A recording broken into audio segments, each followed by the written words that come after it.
हम लोग 50 तक कर लिए थे ना जी। इसके आगे आज करते हैं, देखते हैं क्या है आगे। देखिए ये बताइए, 51 नंबर क्वेश्चन दिया है। कनौजी बोली मुख्य रूप से निम्न में से कौन से जिले में बोली जाती है? बताइए कौन सा होगा आपका? ये होगा इसमें फर्रुखाबाद। कौन सा होगा जी? फर्रुखाबाद होगा। बहुत बढ़िया, ऐसे ही बताते रहिए, ठीक ना। ये बताइए, बांगरू बांगरू भाषा ज़्यादातर कौन से राज्य में बोली जाती है? देखिए कितना बढ़िया आप लोग बता रहे हैं। ये बताइए 53 नंबर दिया है कि हिंदी के स्थान पर अंग्रेजी को सन 1855 में भारत की शिक्षा और प्रशासन की भाषा के रूप में किसने स्थापित किया? आपको पता है कौन सा? पहला नंबर होगा लॉर्ड मैकाले। आपको ये लिखवाए भी हैं, लिखवाए ना जी। ये बताइए, भाषा के क्षेत्रीय रूप को क्या कहा जाता है? बहुत बढ़िया, क्या कहा जाता है जी? बोली कहा जाता है।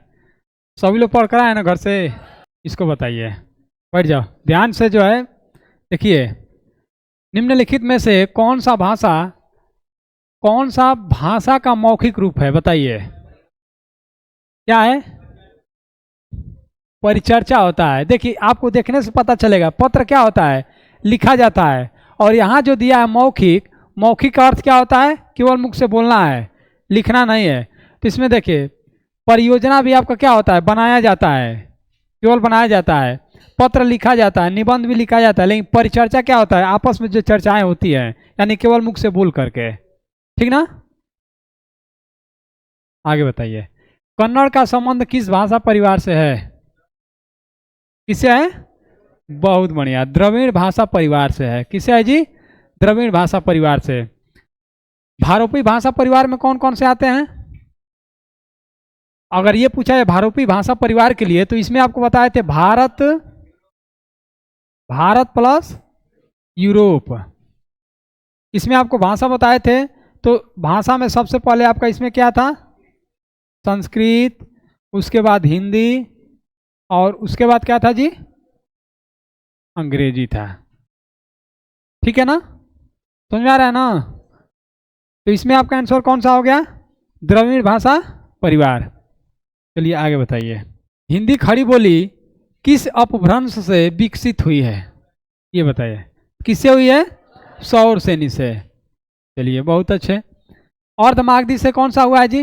अर्धमागधी में पूछा जाए कौन कौन सी बोलियां हैं, तो अर्धमागधी में ए बी सी, यानी ए से अवधी, बी से बघेली और सी से छत्तीसगढ़ी।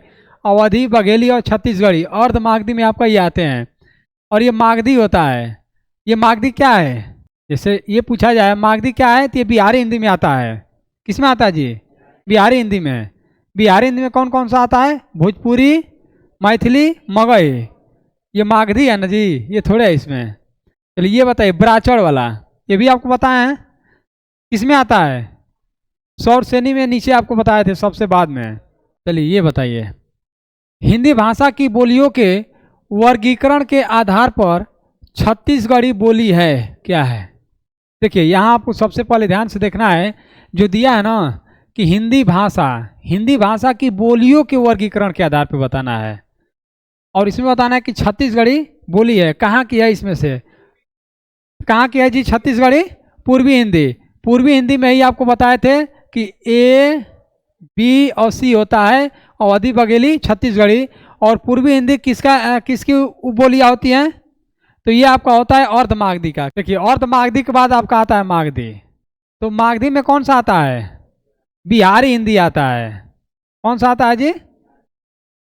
बिहारी हिंदी आता है।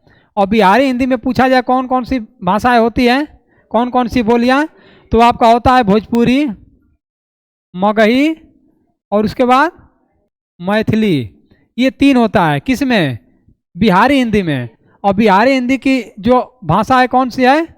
मगही है। बिहारी हिंदी की भाषा मगही है, और मगही से जो है ये उत्पन्न हुआ है आपका बिहारी हिंदी। बिहारी हिंदी में कितनी बोलियां हैं? तीन है, भोजपुरी, मगही और मैथिली। चलिए आगे बताइए, छत्तीसगढ़ी किस भाषा की बोली है? देखिए फिर वही चीज आ गया, कौन सा होगा जी? पूर्वी हिंदी। इसमें तो आपको अब समझाना नहीं है। ये बताइए, हिंदी भाषा की कितनी विख्यात बोलियां हैं? ये आपको लिखवाए थे, कितनी है जी? देखिए पांच, पांच तो इसमें ठीक है, पांच है, लेकिन आपको कितना हम लिखवाए हैं? 8 लिखवाए हुए हैं। कितना लिखवाए जी? 8 लिखवाए हैं। हिंदी भाषा की कितनी विख्यात बोलियां हैं? 8 होता है, ये लिखवाए हैं हम आपको, 8 लिखवाए हैं। समझ में आया ना? बहुत बढ़िया। ये बताइए, हिंदी आकृति की दृष्टि से निम्नलिखित में से किस प्रकार की भाषा है? हिंदी, यहाँ पे आपको कामा लग जाएगा यहाँ पे। अब बताइए, हिंदी के बाद थोड़ा रुकना है, फिर बताना है आकृति की दृष्टि से निम्नलिखित में से किस प्रकार की भाषा है। तो आपको बताना है अयोगात्मक होगा कि श्लिष्ट योगात्मक होगा कि प्रश्लिष्ट योगात्मक होगा कि अश्लिष्ट योगात्मक होगा। कौन सा होगा? ये आपका बी नंबर होगा, श्लिष्ट योगात्मक होता है। अब ये बताइए, ये आपका दिया है कि ब्रज भाषा का विकास किस अपभ्रंश से हुआ? बताइए किससे हुआ है? सौर सेनी से हुआ है। 3 नंबर इसमें आपका आंसर हो जाएगा। क्या हो जाएगा जी? सौर सेनी। मागधी में क्या आया था? मागधी से क्या उत्पन्न हुआ था? आपको बताएं, बिहारी हिंदी। और बिहारी हिंदी की कितनी बोलियां? 3 बोलियां। कौन कौन सा? भोजपुरी, मगही और मैथिली। इसके बाद अर्ध मागधी, और मागधी में क्या आया था? पूर्वी हिंदी। पूर्वी हिंदी में कितनी बोलियां? 3 बोलियां, ABC, अवधी, बघेली और छत्तीसगढ़ी। ये बताओ, खड़ी बोली हिंदी का अन्य सही नाम है, बताइए कौन सा है? ये आपको लिखवाए थे। खड़ी बोली का अन्य कौन सा नाम बताए थे आपको? कौरवी बताएं। कौन सा हो जाएगा इसमें? C नंबर, यानी C नंबर इसका आंसर हो जाएगा। बहुत बढ़िया। ये बताइए, फैजाबाद जनपद में बोली जाने वाली बोली है, कौन सा होता है फैजाबाद में जी? कौन सा होता है? फैजाबाद में भी आपका ये अवधी बोली जाती है। अवधी आपका हम लिखवाएं कहाँ पे? इलाहाबाद में। इलाहाबाद में जो है अवधी बोली जाती है। उसके बाद से आपको ये बताएं, ब्रज भाषा कहाँ बोली जाती है जी? मथुरा में। खड़ी बोली कहाँ बोली जाती है? मेरठ। आपको बताएं याद कैसे रखना है, याद है ना? चलिए बहुत अच्छे। ये बताइए, कनौजी बोली किस जनपद में बोली जाती है? ऑप्शन आपके पास है मथुरा में। आप जानते हैं मथुरा में क्या बोला जाता है जी? ब्रज भाषा। उसके बाद आपका देहरादून है, मेरठ है, हरदोई है। तो इसमें आपका कौन सा होगा आंसर? हरदोई में होगा। जो आपको बताया गया कनौजी कहाँ बोला जाता है? कनौज में। और कनौज में ये आपका जो होता है हरदोई जनपद में बोली जाती है। ऑप्शन आपका अगर कनौज रहता और ये नहीं रहता, कनौज रहता, हम कनौज लगाते। ठीक है ना? ये बताइए, अधोलिखित में से कौन सी बोली उत्तर प्रदेश की नहीं है? अधोलिखित का मतलब ये जो दिया है, इसमें से कौन सी बोली उत्तर प्रदेश का नहीं है? बताइए कौन सा है? बघेली होता है, ये बघेली। ये कहाँ बोला जाता है? आपको बताए हैं कहाँ बोला जाता है जी? ये महोबा, हमीरपुर में बोला जाता है ना। और ये ब्रज भाषा आपको मालूम है? मथुरा। भोजपुरी आपको मालूम है? चलिए आगे बताइए, अधोलिखित में से एक भोजपुरी क्षेत्र नहीं है, कौन सा इसमें भोजपुरी क्षेत्र नहीं है? ये बताइए आप। मिर्जापुर नहीं, इलाहाबाद है। इलाहाबाद आपका क्या है? भोजपुरी क्षेत्र नहीं है। बलिया भी है, मिर्जापुर भी है और देवरिया भी है। कौन नहीं है? इलाहाबाद नहीं है। देखिए जो बता रहे हैं ना, इसको ध्यान से इसे देखेंगे तो आपको चारों ऑप्शन जो है, जहाँ चारों ऑप्शन टिक कर रहे हैं, चारों ऑप्शन आपका तुरंत समझ में आ जाएगा। ठीक है ना? बताइए, बहराइच, सुल्तानपुर, रायबरेली किस बोली के क्षेत्र हैं? कौन सा होगा? देखिए ब्रज भाषा, बघेली, छत्तीसगढ़ी, अवधी, कौन सा होगा? ये अवधी होगा। ये इसमें आपका D नंबर आंसर हो जाएगा। ये बताइए, ये यहाँ आर्य रहेगा, ठीक ना? आर्य क्या होगा? आर्य। आर्य शब्द निम्नलिखित में से किस बोली का है? आर्य शब्द किसका है जी? ये ब्रज भाषा वाला, ये होगा आपका आंसर। ये नंबर इसमें आंसर हो जाएगा। ठीक है ना? किसी कोई दिक्कत नहीं ना जी? समझ में आ रहा है ना? अब ये बताइए, हिंदी शब्द किसका दिया हुआ है इसमें से बताइए। ये आर्य होगा। आर्यों का, ईरानियों का, यूनानियों का कि तुर्कों का? किसका होगा? ईरानियों का होगा। किसका होगा जी? ईरानियों का है। हिंदी शब्द किसका दिया हुआ है? तो ईरानियों का दिया हुआ है। ठीक है ना? ये बताइए, पंजाबी भाषा किस लिपि में लिखी जाती है? पंजाबी भाषा तो आपको बताए थे किस में लिखी जाती है जी? गुरुमुखी। देवनागरी हिंदी की है, हिंदी। उसके बाद आपको बताए थे नेपाली भी बताए थे और संस्कृत भी बताए थे। क्या बताए थे? संस्कृत भी आपको बताए थे। गुरुमुखी में आपका पंजाबी बताए थे। ये आपका अपभ्रंश है। अगर पूछा जाए हिंदी का विकास किस अपभ्रंश से किससे हुआ था, तो आप बताएंगे अपभ्रंश से हुआ था, या हिंदी का पालन पोषण किससे हुआ था, तो अपभ्रंश से हुआ था। हिंदी की याद जननी पूछा जाएगा तो किससे हुआ था? संस्कृत से हुआ था। ये आपको पूरा याद रखना है। ठीक है ना जी? इसका आंसर क्या हो गया? B number, Gurmukhi. ये बताइए, खड़ी बोली का प्रथम महाकाव्य कौन सा है? खड़ी बोली का प्रथम महाकाव्य कौन सा है? प्रिय प्रवास, ये सही है, प्रिय प्रवास। तो अब एक चीज यहाँ समझिए ध्यान से, हिंदी में जैसे क्वेश्चन ये आपका डाउट रह जाता है, जैसे मान लिया कि ये दिया है कि हिंदी बोली का प्रथम महाकाव्य कौन सा है, तो ये आपका है प्रिय प्रवास। और ये प्रिय प्रवास जो लिखे थे, कौन लिखे थे, किनकी है ये? नहीं नहीं, ये जो है आपका अयोध्या सिंह अर्योद, नाम सुना है ना? अयोध्या सिंह अर्योद का है। पहले इसको ध्यान समझिए, यहाँ लिखते हैं ये है। तो हम जिस यहाँ से अगर समझते हैं तो देखिए, खड़ी बोली के प्रथम महाकाव्य या खड़ी बोली के प्रथम लेखक माना जाता है अमीर खुसरो को।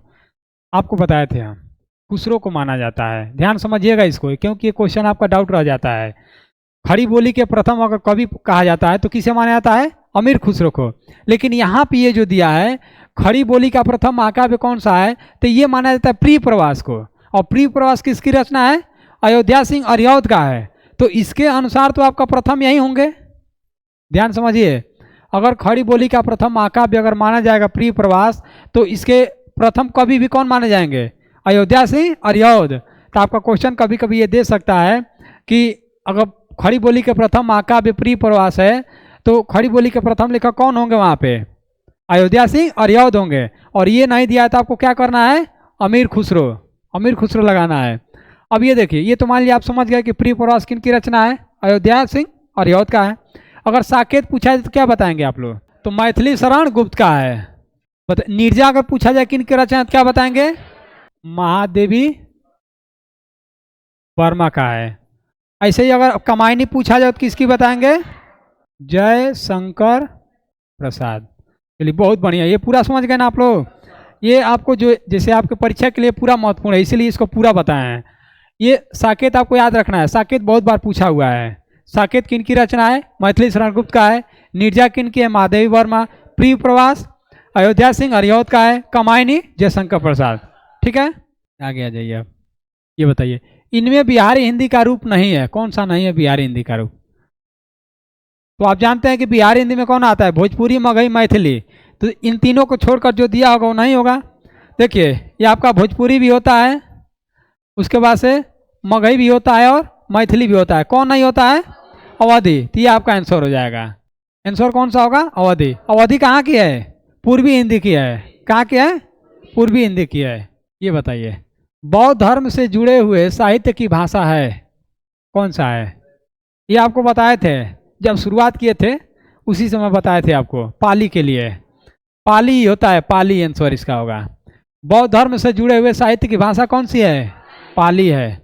ये आपको बताए थे। ये जो है लौकिक संस्कृत और वैदिक संस्कृत, ये आपको बताए थे। ये संस्कृत के दो रूप माने जाते हैं, जिसमें आपके लौकिक संस्कृत में क्या क्या लिखा गया था? तो इसमें वेद लिखे गए थे, ग्रंथ लिखे गए थे। और ये वैदिक में पूछा जाए क्या बताए थे आपको? महाभारत रामायण का इसमें विकास हुआ था। ठीक है ना? ये आपको ऐसे याद रखना है। ये बताइए, हरियाणवी या बांगरू बोली किस अपभ्रंश से विकसित हुई है?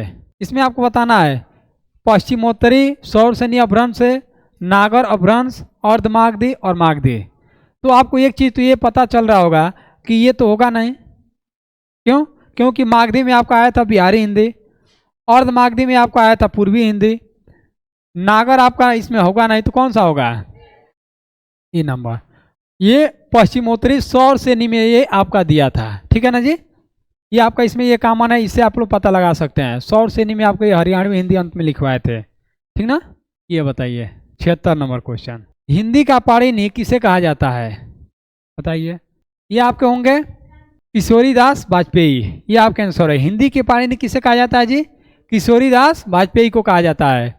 ये इनमें से कोई नहीं अब होंगे, भोलानाथ तिवारी या कामता प्रसाद गुरु या रामचंद्र शुक्ल, कौन होंगे, किशोरीदास वाजपेयी। जब हम आपको अभी और जब पढ़ाएंगे आगे, इसमें इनका भी जो है और इनका, ये सबका आपको बताएंगे इनका कहाँ कैसा रोल है, ठीक ना। हिंदी का प्रथम व्याकरण लिखने वाले विद्वान कौन से हैं इसमें, बताइए। पहला है Joshua Ketelaar, Kishoridas Vajpeyi, George Grierson, Kamta Prasad Guru. कौन है इसमें, जेसुआ केटलर हैं। कौन है जी, जेसुआ केटलर।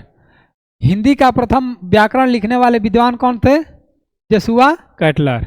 ये नाम ही ऐसा है कि आप लोग अब 4 ऑप्शन ये मिलेगा तो ये जरूर मार लेंगे, याद हो जाएगा ये।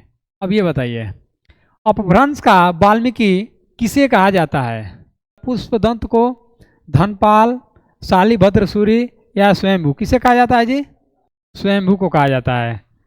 किसे कहा जाता है, स्वयंभू को कहा जाता है। अपभ्रंश का वाल्मीकि किसे, स्वयंभू को। ये बताइए, भारत के उच्चतम न्यायालय तथा उच्च न्यायालयों की भाषा संबंधित निर्देश किस अनुच्छेद में दिया गया है। ये आपका होगा अनुच्छेद 348। ये दूसरा चीज है, ये नहीं दिया है कि राजभाषा के लिए नहीं दिया है, ये क्या दिया है, भारत के, देखिए उच्चतम न्यायालय तथा उच्च न्यायालय। उच्चतम न्यायालय जो होता है सुप्रीम कोर्ट होता है और उच्च न्यायालय हाई कोर्ट होता है, समझ रहे हैं। कि भाषा संबंधी निर्देश किस अनुच्छेद में दिया गया है, तो किस में दिया गया है, अनुच्छेद 348 में दिया गया है। इसमें पूछा जाए बड़ा कौन सा होता है, तो ये वाला बड़ा होता है और ये वाला इसे छोटा होता है, ठीक है ना। अब ये बताइए, भारतीय संविधान में 22 भाषाओं को आधिकारिक भाषा का दर्जा दिया गया है, जिनमें यह भाषा शामिल नहीं है। कौन सी भाषा उसमें शामिल नहीं है, बताइए। तो इसमें भोजपुरी नहीं है, जो आपके जो संविधान में जो आपका दिया गया है, ये 22 भाषाओं का जो उल्लेख किया गया है उसमें कौन सी भाषा नहीं है, भोजपुरी नहीं है, ठीक ना।